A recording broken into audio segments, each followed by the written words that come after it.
Welcome back to Movie Recapped. Today I will show you a mystery, thriller film from 2020, titled Alone. Spoilers ahead. Watch out and take care.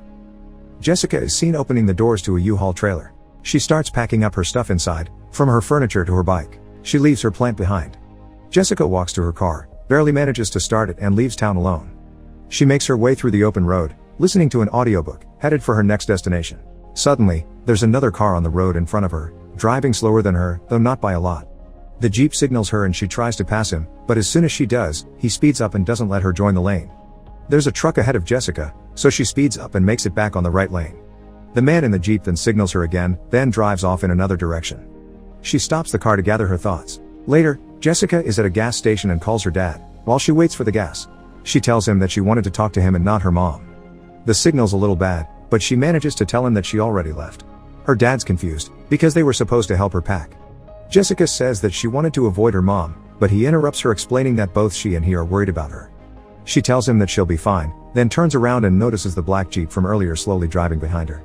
Jessica ends her conversation with her dad and leaves the gas station to continue on her journey. Later, she's in a motel, caressing the wedding ring that's on her necklace. Her phone rings, but she doesn't pick up because it's her mom. She lies in bed looking at pictures with her late husband and gets upset. Jessica lies awake in bed and looks through the window. She sees the black Jeep pull up at the motel parking lot. The next morning she's woken up by her alarm. She gets in her car and sets up her GPS, but before she can start it, a man knocks on her window, scaring her. Jessica cracks open the window and he asks if she recognizes him, then points to the black Jeep. It unsettles her. The man apologizes for the situation on the road they had the previous day, saying that he wasn't paying attention. He tries to make small talk and tells her that he knows the area. She says that she's headed up north, then he wishes her a good trip and leaves. Jessica drives away from the motel and into the woods. Her mom tries to call her again, but she doesn't answer. As Jessica continues driving, she sees the Jeep stopped in the middle of the road. She stops behind him, but doesn't leave the car and locks her doors. Jessica tries to drive around the Jeep, but the man stops her and asks her to open her window. He tells her that his engine died and she offers to call him a tow truck. The man would prefer it if she could give him a ride to the nearest gas station, but help him get his car out of the road before they leave. Jessica tells him that she's in a bit of a hurry and that she could call the nearest gas station to tell them where he is. The man insists on his plan, so she apologizes and drives away from him, freaking out. That night, she's still at the road when she reaches a stop and decides to take a rest. Jessica lights a cigarette and calls her mom finally. They talk about her leaving early and her mom asks her if she's there yet. Jessica tells her that she'll be there sometime tomorrow. Her mom thinks it's a bad idea for her to leave so early after what happened, but she thinks that it's time to move on. Suddenly, the Jeep pulls up behind her again and she rushes back to her car. When she gets in, she has a hard time starting the car and before she drives off, the man from the Jeep walks over to talk to her again. She stops a little bit down the road and he knocks at her window saying that she almost ran him over. Later, Jessica is driving and she sees him behind her again. She calls the police and tries to explain what's going on, but can barely keep it together. The Jeep passes her and speeds up, so she tells the dispatcher that it was a false alarm. A little after that situation, Jessica begins losing control over her car. It starts to swivel on the road, until she finally manages to get it to stop relatively safely a bit off the road. Jessica gets out of the car and checks it, only to find that the trailer's tire has been slashed. Suddenly, the Jeep appears again and approaches her car. She can't unlock the trailer or start the car. The man smashes her window in and comes inside. They struggle, but he hits her and sedates her. The following morning, Jessica wakes up in some kind of room. She can barely stand up, still drowsy from the drugs he gave her. There's nothing outside and she can't make anything out when she peeps through the door. She hears the man outside and begs him to let her out, but he just awkwardly smiles at her. Night arrives and she's still there. Jessica can hear him walking and whistling outside of the room. He walks in and finds her hiding in a corner. Jessica asks him what he wants from her and offers to give him money to let her go. She tries to bargain with him, saying she won't tell anybody. The first thing he says to her is that she's not the first to say that, then tells her to take her clothes off. Jessica begs him to use the bathroom and when she goes for the door, he knocks her over and locks the door. He drags her back to the corner and sits down next to her, hushing her. The man tells her that he was the one to slash her tire, then shows her a video of her and her husband doing a card trick. Jessica cries and the man holds her, asking if he's worried about her. He sees that her wedding band is on a chain and asks if he left her. She tells him that he died and the man insists for her to tell him how. Jessica tells him that he killed himself with a gun. She cries and the man keeps telling her that it's going to be okay. He leaves the room and locks the door behind him. The next day, Jessica hears some kind of machine running outside and immediately goes for the door. She sees that the key is still inside the hole and tries to get it, but fails her first try. She sees a nail on the beam next to her and gets it out. Jessica uses it to get the key. She unlocks the door and goes up into the house. The noise outside stops and the man gets out from his car, so she hides before he comes inside the house. The man sits down to eat, cutting pieces of cheese with a hunting knife. His phone rings and he lies to the person on the other side of the line that he's at some beautiful hotel. The person is his wife, who thinks that he's on a business trip. He tells her that he'll get back in a few days, when the deal is done. Jessica listens to him talk to his wife and then to his daughter like a normal person. He says goodbye to them, stands up and puts his knife back in its holster. When he goes downstairs after Jessica, she bolts out of the door toward the woods. The man realizes that she's gone and goes searching for her. Jessica hurts her foot and falls on the ground. She pulls the branch out of her foot and lets out a scream while doing it. The man hears her and runs toward her.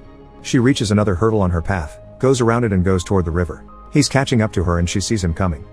He reaches her close to the river, so she jumps in it. The currents of the river are fast and strong and they carry her further downstream. At one point the river becomes calmer and she gets out. Jessica is now stranded somewhere in the woods with her hurt foot and her captor possibly still on her trail. She's lost and in pain, but she treks on. Suddenly, Jessica hears the sound of footsteps and she hides. As the footsteps come near her, a man can be seen in the background. She hits him with her walking stick. The hunter Robert tells her to get down on her knees and she begs him to help her because someone is trying to kill her. He gets his phone to call the police, but she broke it when she hit him. Jessica begs him to get her out of there and Robert keeps questioning her. He asks about her foot and tells her that he has extra boots in his car. They reach his car and he gives her the shoes that belong to his wife. Both of them enter his car and drive away through the woods. Inside the car, Jessica looks at herself in the mirror. Robert asks her if she's alright and if she's hungry, then he tells her to get a sandwich out of his backpack. She eats one and gets some of the water he has there too. As they're driving, he tells her not to worry about the man that's after her, that he's probably long gone. They reach a problem on the road. There's a fallen tree in the middle of it. Jessica freaks out saying that the man did that and gets out trying to lift the tree off the road. Robert helps her, but they can't move it. He says that he doesn't know if there is another way out of the woods. Suddenly, the Jeep appears behind them. Jessica jumps for Robert's shotgun and tells him that the man in the Jeep is him. Robert takes the gun away from her, telling her that he'll handle it. The man walks out of the car, seemingly talking to someone on the phone, saying that he found her. He tells Robert that she's his sister and that she ran out of the house when she had one of her episodes. Robert tells him what Jessica said he did to her.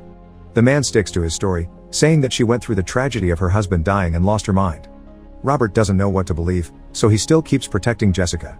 She tells him that now that he's seen his face, he won't let him out of the woods alive. The man keeps acting like she's his sister and goes to grab her, pushing Robert away, who doesn't know what to do. Jessica screams for help and tells him to ask for his phone to call the police. Robert asks for the phone and Jessica escapes. He stops the man from going after her and tells him that he needs to call the police and make sure everything checks out. The man gives Robert his phone and quickly tackles him over, pounding him with his fists. He grabs his gun and shoots him. Jessica escapes deeper in the woods. The man is after her with Robert's gun. That night there's heavy rain in the woods, as Jessica is seen finding shelter in a cave. The man is right on her trail. He shines a light toward the place where she hides and taunts her by whistling the same song as before. At one point she thinks that he's gone and goes outside, when he shoots her. She keeps going though and he keeps following her. Jessica crawls on the ground of the woods, so he can't see her. He says that he knows that she's hurt and that he shot her. He tells her that she has about 2 hours before she bleeds to death and tells her to come out to fight him while she still can. The man leaves the gun on the ground and gives her 1 minute to try to grab it. He continues to taunt her and starts talking about her husband's death. Jessica is getting angry, but she holds her position as he keeps insulting her and her husband, trying to play on her guilt. He tells her to show him that she's brave and come after him. When he realizes his trick didn't work, he tells her that he'll find her, then he takes the gun and walks away.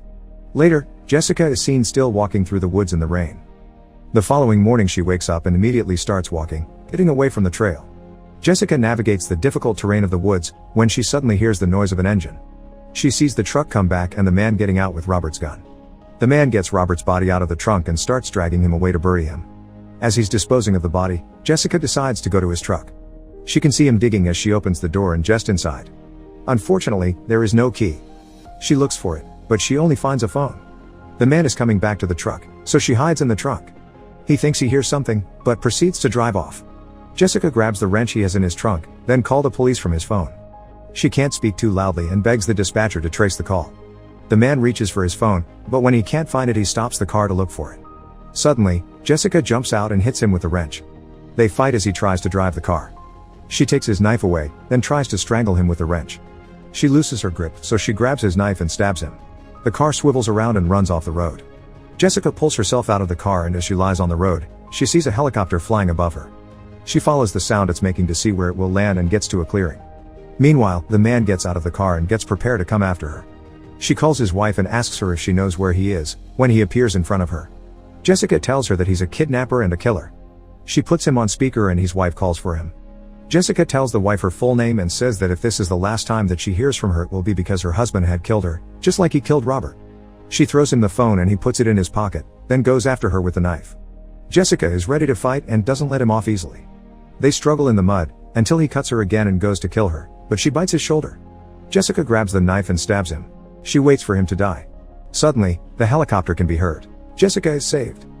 Make sure to subscribe and turn on notifications so you can watch more videos like this. Thanks for watching.